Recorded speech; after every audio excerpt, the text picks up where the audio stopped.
저쪽에 좌우에 쓰시면 될 것 같은데, 그렇죠? 앞으로 저쪽에 옆에서 위원장님 이쪽에서. 네.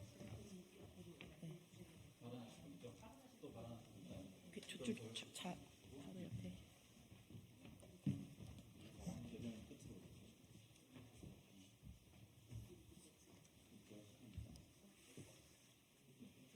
제가 시작. 네.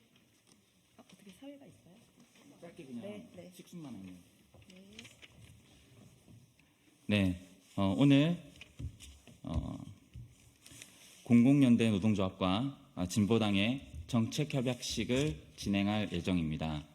식순으로는 처음 모두 발언으로 윤희숙 진보당 상임대표, 이영훈 공공연대 노동조합 위원장의 모두 발언이 있을 예정이고요. 이어서 현장 발언으로 김현자 강원본부 아이돌봄 지부장, 임정석 서울본부 캠코 시설관리 수원법조단지 지부장 이렇게 있을 예정이고요.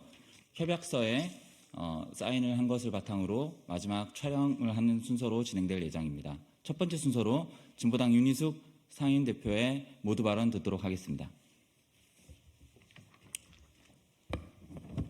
네, 반갑습니다. 진보당 상임대표 윤희숙입니다. 오늘 뜻깊은 정책협약식을 하게 되었습니다. 윤석열 정부는 2023년 지난해에 공무직위원회를 폐지했습니다. 100만 공공부문 비정규직 노동자의 유일한 사회적 대화기구였습니다. 노조법 2, 3조 개정도 거부했습니다.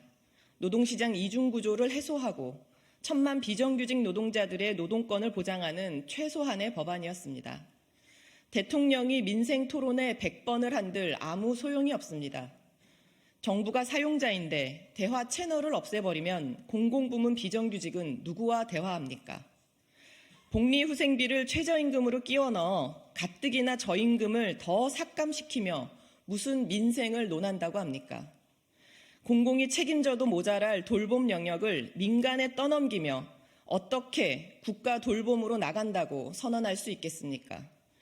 국가정책에서 비정규직은 배제했는데 어떻게 우리 사회 격차를 해소한다고 합니까? 진보당은 당원의 3분의 2가 비정규직 노동자인 정당입니다. 노동자를 적대시하는 윤석열 정권과 정확히 대척점에 서 있습니다. 그래서 진보당은 반드시 4월 10일 총선에서 윤석열 정권 심판을 넘어 비정규직 노동자들이 승리하는 새 역사를 쓸 것입니다. 22대 국회에서 노조법 2, 3조 개정을 즉각 재추진하고 노정교섭을 제도화하겠습니다. 오늘 진행할 공공연대 노조와 정책협약은 진보당의 노동정책으로 전폭 수용하고 반드시 실현하기 위해 원내외에서 싸우겠습니다. 함께 승리하겠습니다. 고맙습니다.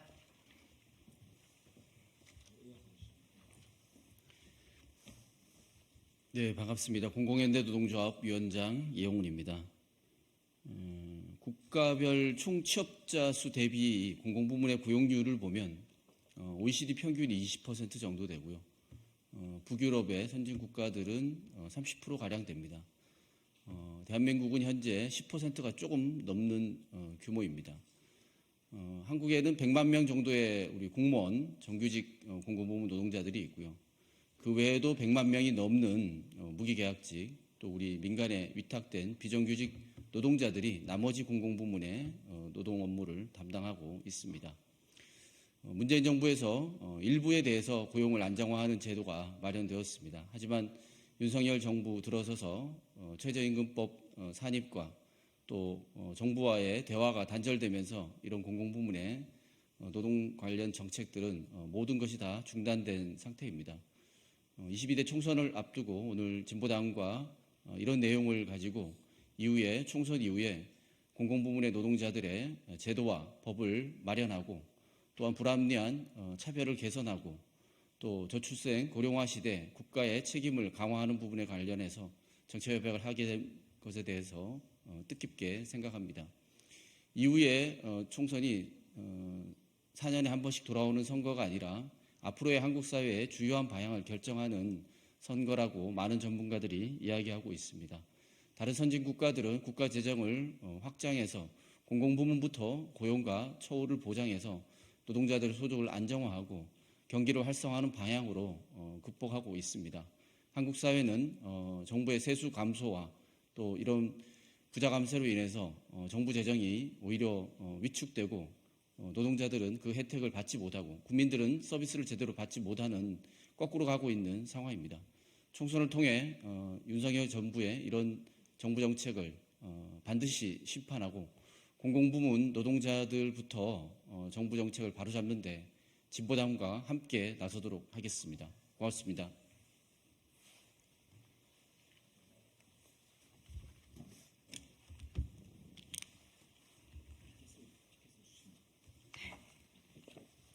안녕하세요. 아이들보험 강원지부장 김연자입니다. 진보당과 공공연대 노동조합의 정책 협약이 성사된 것에 대해서 감사의 말씀을 드립니다. 좋은 돌봄에 대해서 한국 사회의 시대적 요구가 그 어느 때보다 높다고 생각합니다. 저출생 고령화 사회 문제가 우리 사회를 뜨겁게 달구고 있습니다. 세계 최저의 합계 출산율과 그 어느 나라보다도 빠른 속도의 초고령화 시대의 진입이 우리 사회에 주고 있는 충격은 말로 다 하기 어려운 정도입니다. 돌봄 사회의 전환에서는 필수적으로 돌봄 노동의 문제가 나설 수밖에 없습니다. 그런데 총선에서 쏟아지는 돌봄 공약들을 보면 돌봄 노동에 대해서는 너무나도 무관심입니다. 돌봄 노동자가 행복해야 좋은 돌봄이 이루어질 수 있습니다. 진보당에서 앞으로도 더욱 돌봄 노동자를 위한 정책에 관심을 가져주셨으면 합니다. 윤석열 정부는 사회 서비스 고도원이라는 이름으로 돌봄 서비스를 자본의 논리로만 바라보고 민영화하려고 하고 있습니다. 우리 노조는 돌봄의 국가 책임 강화, 공공성 강화를 위해 오랫동안 투쟁하고 있습니다. 제가 일하고 있는 아이돌봄도 민간기관 등록제를 시행하려고 국민의힘뿐 아니라 민주당에서도 아이돌봄 지원법 개정안을 내놓고 있습니다. 공공연대 노조는 작년 한 해 아이돌봄 민영화 법안 반대 투쟁을 1년 내내 진행하였고 다행히 아직까지는 막아내고 있습니다. 진보당이 이번 총선에서 국회에 들어가면 돌봄의 민영화를 막아내고 국가의 책임을 강화하는 정책에 힘을 보태주시리라 생각합니다.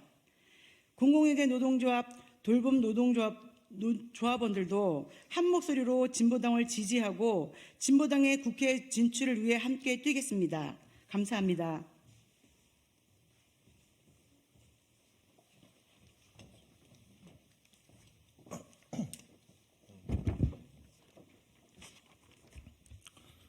반갑습니다.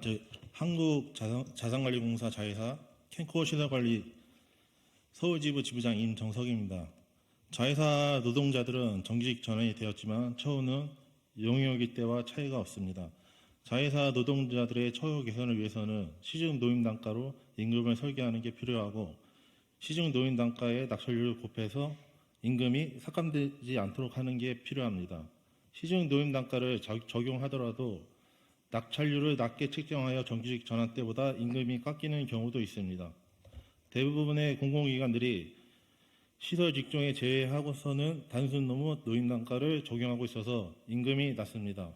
직종별 중요도와 위험성, 특수성을 반영해서 임금이 편성되도록 해야 됩니다. 자회사 노동자들은 정기 상여금 및 식대, 교통비, 명절 상여금, 포인트 등에서 차별을 받고 있습니다. 복리후생을 받는 자회사가 있더라도 상여금 내에서 지급하는 방식입니다. 자회사 노동자들의 처우 개선을 위해서는 첫 번째, 직종에 따른 시중 노임 단가로 임금을 편성, 두 번째, 차별 없는 복리후생 지급, 세 번째, 자회사 노동자 표준 임금 체계 마련이 필요합니다. 자회사 노동자들은 퇴사자가 발생해도 건물에 증축돼도 인원이 추가되지 않아 업무가 가중되고 있습니다.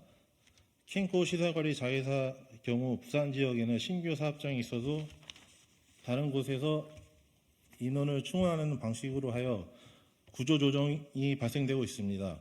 작년 국정감사나 모 자회사 공동협의회를 통해서 구조조정과 인력 감축을 없을 것이라고 일관되게 답변하였지만 위와 같이 구조조정을 현실화하려고 하고 있습니다. 이는 노동강도 강화와 근로조건 후퇴로 그리고 고용 불안을 야기할 수밖에 없습니다. 또한 부산 통합청사에 대한 인력 감축은 약속 위반이자 단열 위반입니다. 모든 자회사 노동자들도 업무량 및 퇴사자 발생에 따른 인원이 충원되도록 해야 될 것 같습니다. 네, 이상입니다.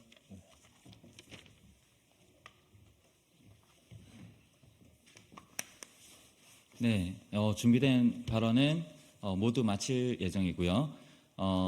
진보당과 공공연대 노동조합이 오늘 진행한 정책협약 구체적인 내용은 보도자료를 참고해 주시면 되겠습니다. 마지막으로 저희가 준비한 이 피켓으로 정책협약식 사진 촬영을 좀 진행할 수 있도록 하겠습니다. 앞으로 좀 나와주시면 좋겠습니다.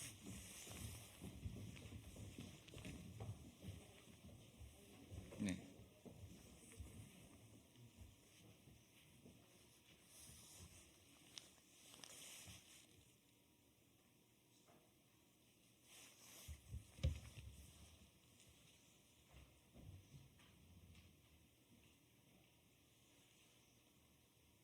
그리고 이어서 실제로 이제 사전에 사인을 했는데요.